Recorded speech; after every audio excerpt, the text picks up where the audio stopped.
free me from these sands, and everything the radiant eye of your master sees shall be yours.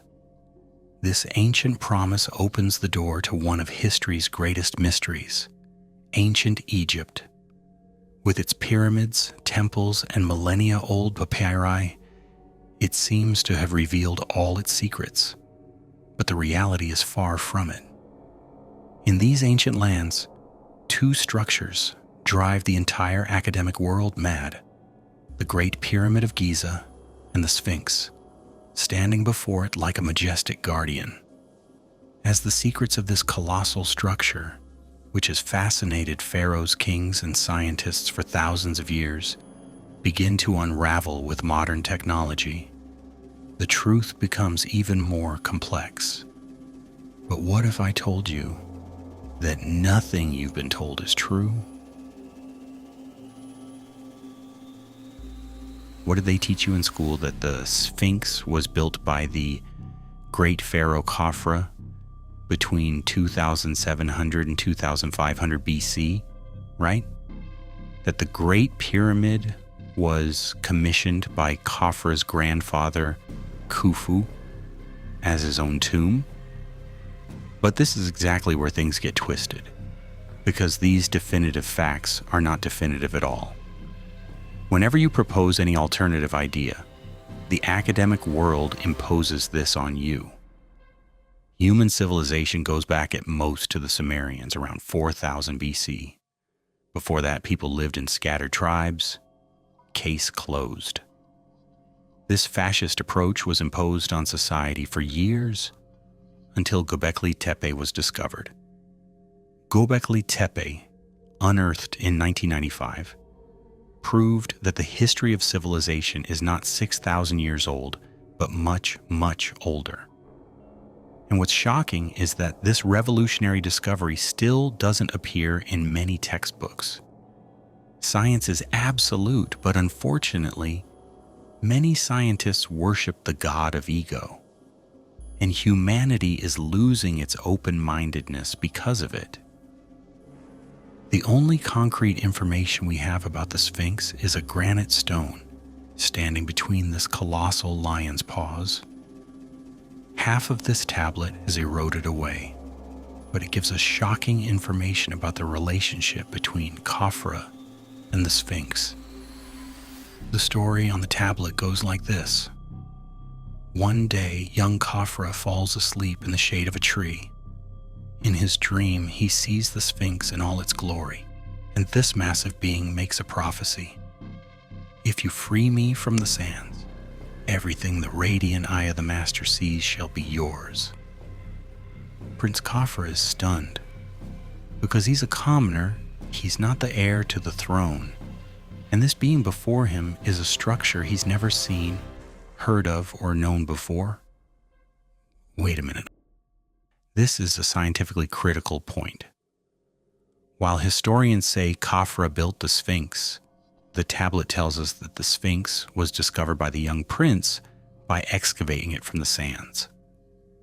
In the heart of an advanced civilization like Egypt, an empire perfect at record keeping, is there a massive structure buried under meters of sand that nobody knows about? Anyone thinking logically understands. This structure was built long before the ancient Egyptian period, somehow forgotten and buried under desert sands over the centuries.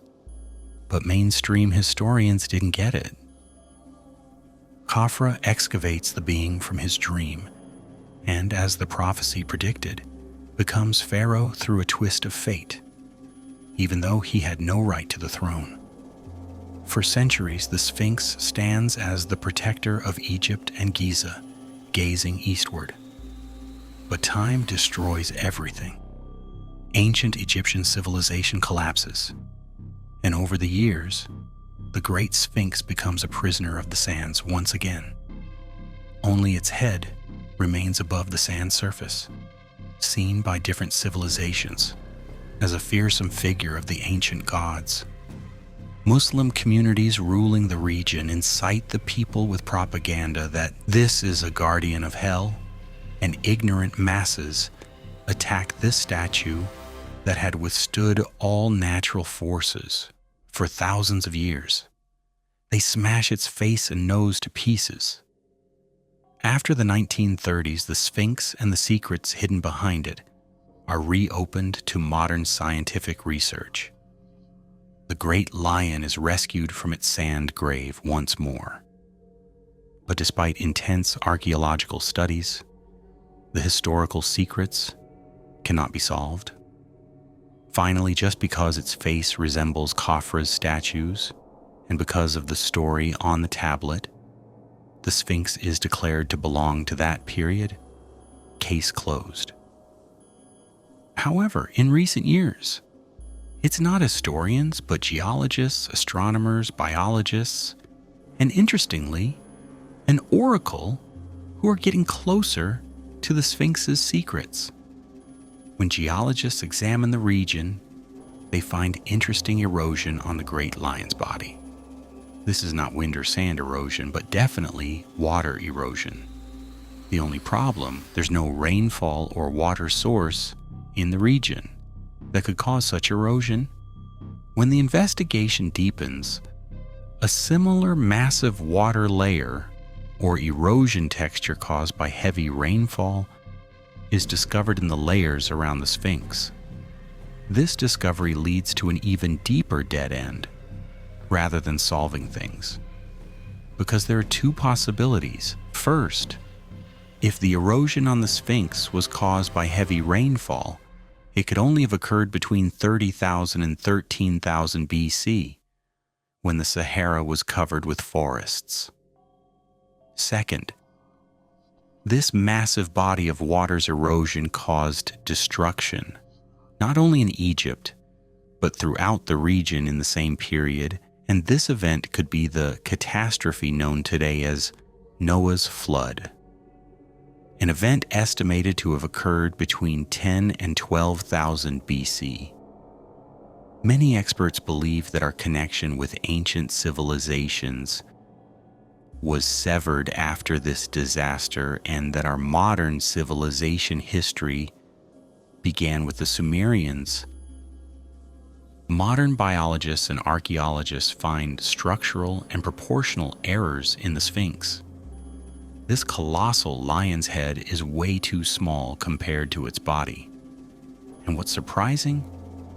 The traces of tools used on its head and body don't belong to the same period. According to this theory, Khafre, who excavated the Sphinx from the sands, made a modification to its face. Perhaps he carved his own face onto the lion's head, because in Egypt, the lion represents power. But there's one more discovery that keeps taking us back to the 10,000s BC, the Sphinx and its connection to astronomy. Those who visited ancient Egypt have seen bull and ram figures lined up in front of temples. The reason is that Egypt, deeply interested in astronomy and astrology, made sculptures according to zodiacal ages. Bull statues were used when the world was in the age of Taurus, around 4000 BC, and ram figures when it was in the age of Aries, around 2000 BC. We know the ancient Egyptians' passion for directions, stars, and mathematics. They built their structures on these scientific foundations. Open-minded scientists calculate the Sphinx's angle and its relationship to the constellation of Leo because of its shape. Do you know what the result is? The Sphinx looks exactly at the angle where the constellation of Leo rises. And when does this happen? Between 10,500 and 11,000 BC. The Giza pyramids, protected by the Sphinx, also align with the Orion constellation during exactly this time period. Think about it. A civilization that perfectly shows the four cardinal directions, designed as the center of Earth's landmass, built the three stars in Orion's belt proportionally with the distance between them, and the different angle of the third star. Could they have positioned the Sphinx at a random angle? Of course not. With data obtained from different scientific fields, we've managed to part the fog a little. But there's one more source of information outside science. Edgar Cayce, one of history's most unique and successful prophets. Edgar Cayce is known as the sleeping prophet. His prophecies under hypnosis led to the discovery of the fault line under New York, and the Bimini ruins, believed to be remnants of Atlantis, were found off the Bahamas. In one of Cayce's sessions, he's asked to make an observation about the Sphinx, and the seer begins telling very interesting details under hypnosis. There is a chamber beneath the Sphinx's right paw, and in this chamber lies all the information about our lost ancient history. When the time comes, the chamber will be discovered and humanity's transformation will be complete. Years later, some international organizations conduct underground scans in the Sphinx area and surprisingly discover 2 underground chambers and a tunnel network, exactly as the oracle said. Just like the newly discovered chambers in the Great Pyramid, these underground chambers are not allowed to be investigated. The reason given to the media: it could damage historical remains. Case closed. Maybe it's true, maybe it's false, but there's nothing that can be done right now. Perhaps in the coming years, with new generation LiDAR technologies, very detailed 3D scans can be made without damaging the region. And perhaps light can be shed on solving the mysteries of this ancient structure surrounded by secrets. Egypt, 75% of which still awaits discovery under the sands, will continue to surprise us in the coming years. So what do you think? Does that secret chamber beneath the Sphinx really exist? And what could be hidden inside? The answers may emerge very soon. Let's meet in the comments. We're curious about your thoughts. And remember, some doors, once opened, cannot be closed again. Some knowledge should not be learned. Some names should never be spoken.